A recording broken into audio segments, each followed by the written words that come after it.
이 초저금리 시대에 예금 이자는 갈수록 낮아지면서 시중에 풀린 유동성이 주식과 부동산 시장으로 몰리고 있습니다.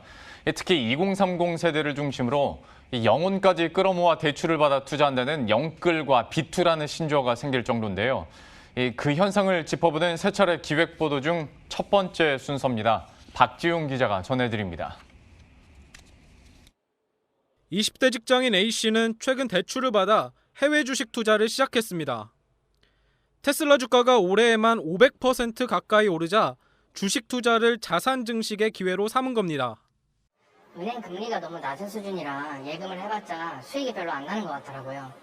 근데 이제 친구들한테 이야기를 들어보니까 테슬라는 해외 주식 투자를 많이 해서 돈을 벌어서 저도 대출 한 3천만 원 정도 받아서 해외 투자를 좀 시작하게 되었습니다.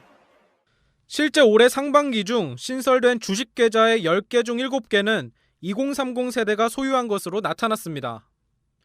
역대급 저금리에 주식 열풍까지 불면서 젊은 층의 주식 투자가 크게 늘어난 것으로 풀이됩니다. 주식 투자가 늘면서 돈을 빌려 주식을 투자하는 신용거래 융자도 크게 늘었습니다. 지난 3월 6조여 원에 불과했던 증권사 신용거래 융자 규모는 5개월 만인 지난달 18일 역대 최고치인 16조 원을 넘어섰습니다.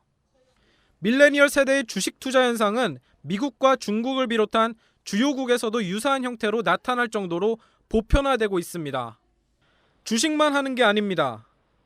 올 상반기 부동산 투자를 가장 많이 한 것도 2030 세대로 나타났습니다. 지난 7월 서울 아파트를 가장 많이 사들인 층은 30대였습니다. 올해 직장 3년 차인 B씨는 최근 3억 원 가까이 대출을 받아 남양주에 있는 한 아파트를 구입했습니다. 요즘 금리도 계속 싸고요.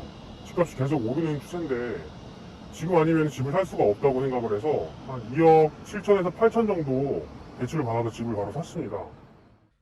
매매했을 당시에는 4억 원이었지만 현재는 7억 원 가까이 거래가 되면서 대출금을 모두 갚고도 남게 되었습니다.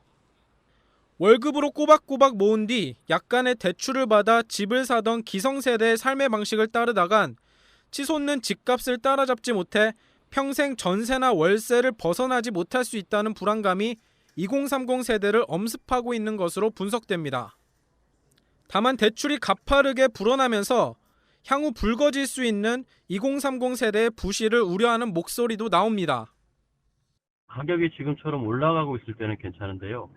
가격이 내려가거나 아니면 일부 종목의 가격이 빠른 속도로 하락하는 경우에는 그 신용대출이 전부 다 빚으로 올 수 있습니다.